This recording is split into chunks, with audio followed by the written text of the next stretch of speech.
Bonsoir à tous, très heureuse de vous retrouver. Merci de nous être fidèles. Alors que la crise sanitaire reste plus que jamais d'actualité, la riposte au virus est différente selon les pays et les contraintes ne sont pas les mêmes partout. Nous nous rendrons dans ce journal à Londres pour y retrouver l'ambassadeur de Monaco au Royaume-Uni.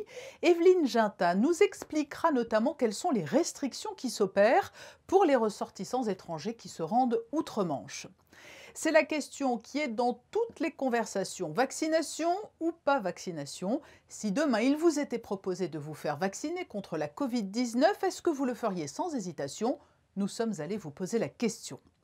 Dernier volet aujourd'hui également de notre série de reportages à Bormio, où s'entraîne la Roca Team. Nous ferons un focus sur les nouvelles recrues. Le président de la SM Rugby, Thomas Riquet, sera avec nous pour évoquer la reprise côté ballon ovale, alors que les rugbymen monégasques viennent de recevoir un invité de marque en la personne du sélectionneur et entraîneur du 15 de France, Fabien Galtier. Mais tout de suite, place au point info du jour avec Frédéric Ellion.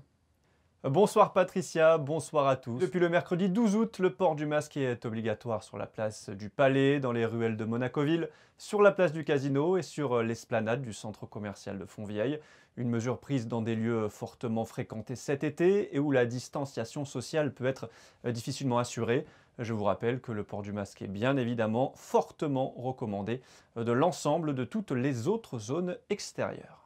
Une dernière information, Frédéric, avec la modification de la date butoir pour solliciter une bourse d'études. Oui, la DENJS, la Direction de l'Éducation nationale, de la jeunesse et des sports, informe les candidats qui envisagent de solliciter une bourse de l'enseignement supérieur pour la prochaine année universitaire que la date limite de dépôt des dossiers est fixée au 15 septembre. Les formulaires de demande sont disponibles sur le site internet du gouvernement princier dans l'onglet Espace particulier. Les documents nécessaires à la constitution du dossier ainsi que les conditions et informations sont à retrouver sur ce lien en bas de votre écran. Oui, et certains étudiants monégasques, justement, risquent d'être confrontés à quelques difficultés pour leur rentrée. Face à la menace Covid-19, de plus en plus de pays prennent des mesures drastiques. C'est le cas notamment de la Grande-Bretagne qui a décidé de mettre en place une quatorzaine pour les personnes étrangères entrant dans le pays. Pour faire le point sur la situation outre-Manche, l'ambassadeur de Monaco en Grande-Bretagne est avec nous. Bonsoir Evelyne Ginta. Bonsoir. Tout évolue très vite au fil des semaines et même des jours dans la gestion de la crise sanitaire en Grande-Bretagne, mais pas seulement d'ailleurs. Quelles sont aujourd'hui les restrictions imposées pour tout ressortissant étranger? Alors aujourd'hui, un ressortissant étranger arrivant en Grande-Bretagne doit impérativement effectuer une quatorzaine. Donc cette quatorzaine est assez stricte. Ils doivent être dans le même lieu, ne pas sortir et si possible ne même pas sortir pour faire leurs courses, ce qui pose un problème évident pour les jeunes étudiants qui doivent venir et commencer à une date précise et qui devraient donc venir 15 jours plus tôt afin de pouvoir commencer leurs études à la date voulue. Y a-t-il d'autres modalités puisque la quatorzaine s'impose quel que soit le résultat du test? Alors, ils ne prennent pas en compte le test. Vous n'avez pas besoin d'avoir un test, mais vous pouvez l'avoir, mais ça ne changera rien. La quatorzaine s'impose. L'idée étant que le test devrait presque être fait tous les jours et 2 fois par jour. Donc en réalité, si vous rentrez en Grande-Bretagne, la quatorzaine s'impose. Maintenant, il se peut que les choses évoluent aussi parce que ça crée de grandes complications pour les entreprises britanniques dont les employés sont partis en vacances, qui du coup n'arrivent pas à leur poste, qui se retrouvent obligés de prendre ces 15 jours soit dans leurs vacances, soit de ne pas être payés. Donc tout ça peut changer et nous essayons d'informer déjà sur notre site de l'ambassade journellement des évolutions. Alors justement, quels conseils donneriez-vous aux étudiants ou aux personnes de Monaco qui souhaitent se rendre en Grande-Bretagne? Moi, je leur conseille de nous appeler. On est là pour ça. Parce que c'est vraiment du cas par cas. Si par exemple, on a un étudiant qui est en première année à l'université, il va être sur le campus de cette université en principe. Donc, à ce moment-là, on va se rapprocher de l'université pour voir si ce campus est ouvert 15 jours en amont, parce qu'ils ne seront pas les seuls étudiants étrangers qui vont venir, et pour qu'ils puissent résider sur le campus. S'ils sont en deuxième année, en troisième année, en master, en année de césure, tout ce que vous voulez, ces jeunes, en admettant qu'ils aient déjà trouvé un logement, doivent prendre ce logement 15 jours plus tôt.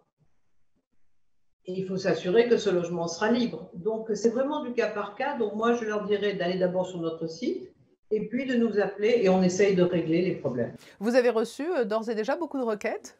Oui, oui, oui, on a déjà reçu beaucoup de requêtes de parents qui s'inquiètent. En même temps, certains étudiants cherchent des appartements. Normalement, ils seraient venus et les auraient trouvés. Là, ils ont tendance à le faire sur Internet. Donc, il nous est même arrivé, c'est pas ce qu'on fait d'habitude, mais il nous est même arrivé d'aller visiter pour eux l'appartement pour s'assurer que ce soit au moins en état de salubre et correct.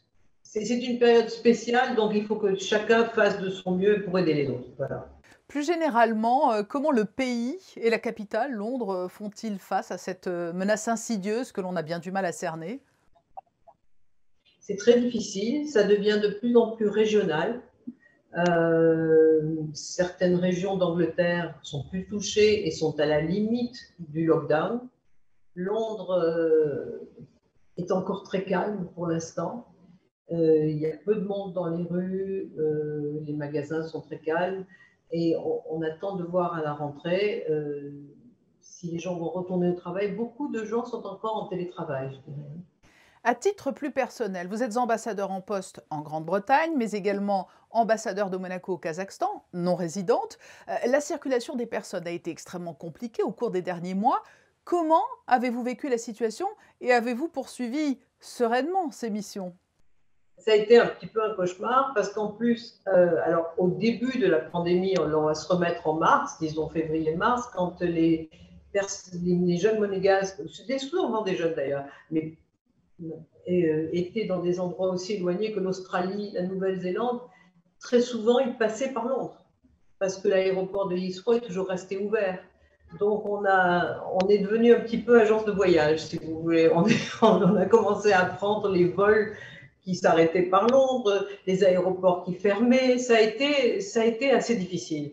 Mais je ne pense pas qu'on revivra ça. Je n'imagine pas que Londres, le Kazakhstan d'ailleurs, referme comme on l'a fait déjà. Je n'y crois pas. Evelyne Gintin, ambassadeur de Monaco en Grande-Bretagne, merci pour cet éclairage sur la situation actuelle outre-Manche et les conditions encadrant désormais l'entrée sur le territoire. Merci à vous. Une grande question de société fait débat depuis quelques jours, notamment après l'annonce par le président russe Vladimir Poutine de la mise au point d'un vaccin contre la Covid-19. Les réticences sont nombreuses. Certains redoutent que l'on n'ait pas assez de recul lorsqu'il sera possible de se faire vacciner. D'autres avancent qu'il s'agit de soutenir les intérêts de l'industrie pharmaceutique. Et puis il y a ceux qui attendent ce vaccin avec impatience. Alexandra Pani est allée à votre rencontre pour recueillir votre sentiment sur la question. Oui, il faut se vacciner. C'est très très important et surtout dans cette situation. Si ça peut aider un petit peu à freiner ça, pourquoi pas. Il y aura sans doute un risque, mais si ça permettrait peut-être d'améliorer un peu la situation pour tout le monde, je suis assez jeune.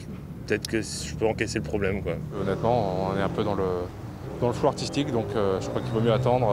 Et pour le moment, on porte des masques et on fait avec. J'attendrai qu'on soit sûr que le vaccin ait un effet positif sur la maladie, enfin sur le Covid-19. Et ensuite, pour mes enfants, j'attendrai encore plus. Parce qu'après, on n'a pas de suivi, on ne sait pas ce que ça donne plus tard. Non, je ne souhaite pas me faire vacciner. Tout simplement parce que je trouve ça trop rapide et que généralement les vaccins qui sortent, c'est beaucoup plus long.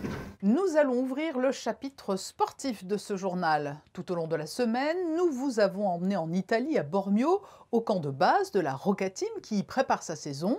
Frédéric Elion était en coulisses hier encore avec les basketteurs monégasques. Il a suivi tous les entraînements. L'occasion aussi de découvrir les nouvelles recrues dont on attend beaucoup. Oui, il est encore trop tôt pour dire si cette année sera une année de transition ou si, comme depuis sa remontée parmi l'élite du basket français, la Rocca Team jouera les premiers rôles en championnat et en Europe. Parmi l'effectif de l'an passé, 3 joueurs seulement sont toujours là, Dibost, JJ O'Brien et Willy Guettet. C'est donc presque une toute nouvelle équipe que coach Mitrovic est en train de façonner ici à Bormio pour le traditionnel stage de pré-saison. Parmi les recrues, des CV très intéressants comme Marcos Knight, le MVP du dernier tournoi final du championnat allemand. Monaco is definitely a traditional team as far as winning. And that's my main focus, definitely winning and helping my teammates get better. And like I said, winning for sure. That's my main focus. Everybody is new to me, so it's going to be a great experience getting to know each other again, playing with each other and having fun. I feel like we're getting a really good team chemistry. We're getting to know each other on and out the court. Everybody likes each other, which is great. So, training camp and preseason is going really well for us. Côté américain, toujours Wesley Saunders qui connaît bien l'Italie puisqu'il évoluait l'an passé à Crémone. Il vient ici à Monaco pour franchir un nouveau palier. This is the next step in my career and kind of the next level. And so I'm definitely excited to, continue the tradition of winning here in Monaco. It's funny because this is actually a team that I had told my agent that I would have loved to play for even before I knew that they were interested in me. I just knew that Monaco was a great place and a very high-level team. And so I thought that, it was kind of the best of both worlds. So, live a great lifestyle and win games. It's really great. Et avec le très prometteur Abdoulaye Ndoye, la base arrière monégasque à fière allure. Pendant ces 15 jours ici à Bormio, les joueurs vont travailler leur physique, leurs automatismes et essayer de créer cette fameuse alchimie si importante en basket. Premier match amical le 1er septembre, ce sera contre Antibes. Et nous serons bien évidemment, Frédéric, au rendez-vous pour nous en faire l'écho. Après le basket, le ballon ovale. Le mois d'août est synonyme de reprise aussi pour les rugbymen monégasques. Le président de l'ASM Rugby est notre invité. Thomas Riquet, bonsoir. Bonsoir, merci de nous recevoir. La reprise est effective pour l'ASM Rugby depuis le début du mois, mais c'est une reprise progressive. Tout à fait, c'est une reprise étape par étape après de longs échanges avec la DASA, l'Éducation nationale et le gouvernement. Et une reprise en rapport avec le protocole sanitaire qui a été faite avec beaucoup de prudence, beaucoup de vigilance de notre part, avec beaucoup de prévention auprès des joueurs pour qu'il y ait un changement des comportements. Et puis on a repris en effectif réduit d'abord et puis là en effectif complet, donc on fait presque du rugby. Combien de sections et combien de licenciés au sein de l'ASM Rugby? Alors, nous avons 325 licenciés, donc des moins de 6 ans jusqu'aux seniors. Et depuis 2 ans maintenant, nous avons une section féminine. Nous sommes très fiers, avec un gros travail de Fabien Cabin qui a été à l'initiative de la création de cette section. C'était du rugby qui plus est féminin. Donc on est très fiers d'avoir 40 licenciés filles aujourd'hui qui nous apportent beaucoup au club. Et l'équipe dont on suivra plus particulièrement le parcours cette année, c'est celle qui évolue en Fédéral 3. Quelles sont vos ambitions après, il faut le souligner, 8 montées en 10 ans? Oui, on a un club très enthousiaste, très dynamique, ça on ne peut pas nous l'enlever. Après, on garde beaucoup d'humilité. L'année dernière, on est monté en Fédéral 3, c'était une étape très importante pour nous, pas que pour l'équipe senior, parce que souvent on en parle un peu trop, mais pour tout le reste de la section, parce que voilà, maintenant on fait partie des institutions un peu reconnues dans le rugby, la communauté des clubs qui sont des vrais clubs de rugby, avec un respect des cahiers des charges des enfants, la formation, une école d'arbitrage des filles. Voilà, donc c'était important pour nous. L'année dernière, c'était une saison un peu plus compliquée, puis on voulait se maintenir à ce niveau-là et prouver qu'on avait notre place.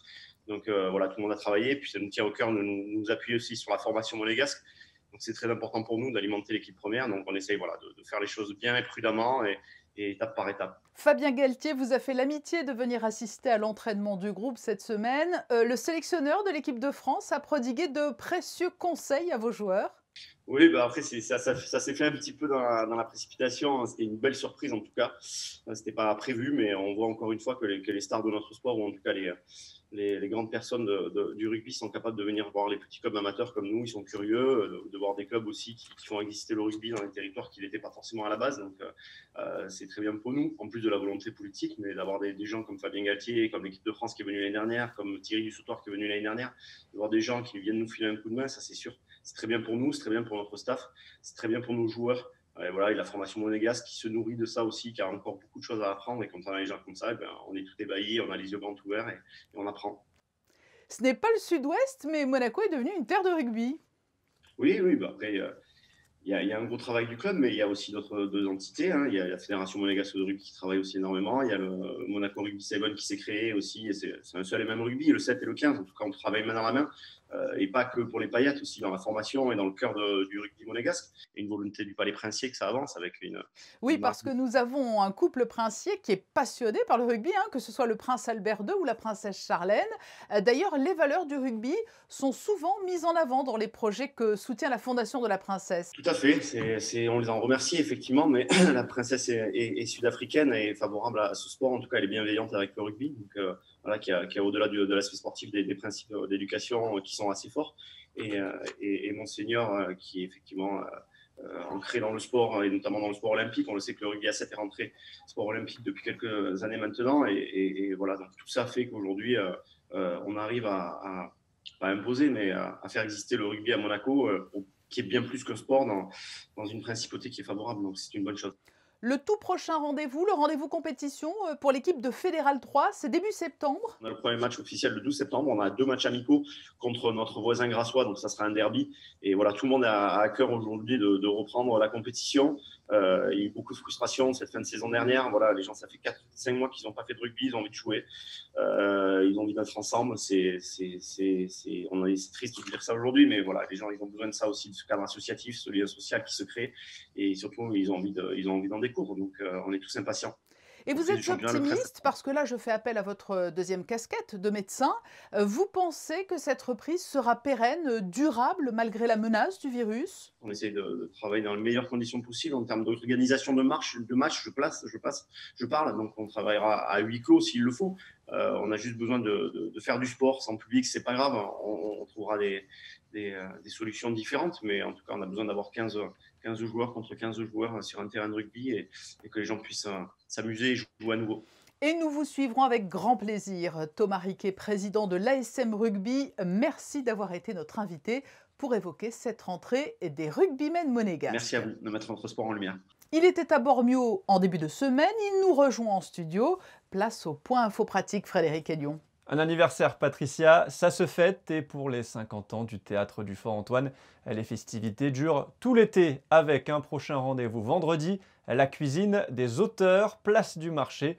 Vous pouvez retrouver Jérôme Pouly, sociétaire de la Comédie Française, pour une ode à la gastronomie, entremêlée de différentes lectures, avec du Rabelais, Baudelaire, Prévert et bien d'autres grands noms de la littérature française. 2 autres idées sorties toujours. Des boutiques ouvertes jusqu'à 21h, un happy hour entre 18 et 20h, différentes animations musicales. Vous pouvez toujours profiter des jeudis du Rocher, Patricia, du côté de Monaco-Ville. Et si vous êtes vers la place du Casino, les Garden Evenings se poursuivent tous les jeudis de 18h30 à 22h30 jusqu'au 21 août, avec bien sûr un port du masque obligatoire dans ces 2 zones. Oui, il est toujours important de le rappeler. Le tour du monde des réseaux sociaux en moins d'1 minute, c'est tout de suite.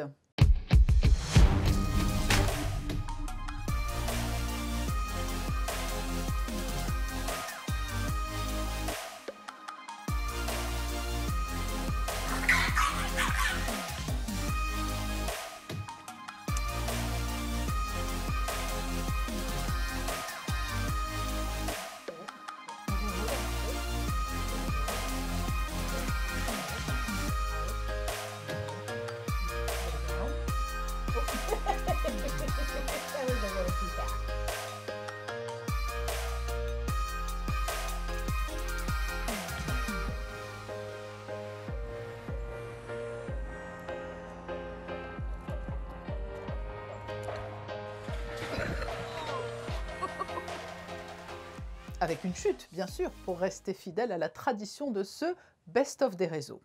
Est-ce que le bleu sera de mise demain dans le ciel? Quelles sont les prévisions météo? Une très belle journée, Patricia, à part de rares nuages. Le matin, le temps sera bien ensoleillé. Il fera 25 degrés dès 9h du matin. La température grimpera à 28 dans l'après-midi. Pour ceux qui décideront de profiter du soleil à la plage, l'eau sera à 27. Le soleil se lèvera à 6h40 pour se coucher à 20h25. Vendredi 21 août, nous fêterons la Saint-Christophe.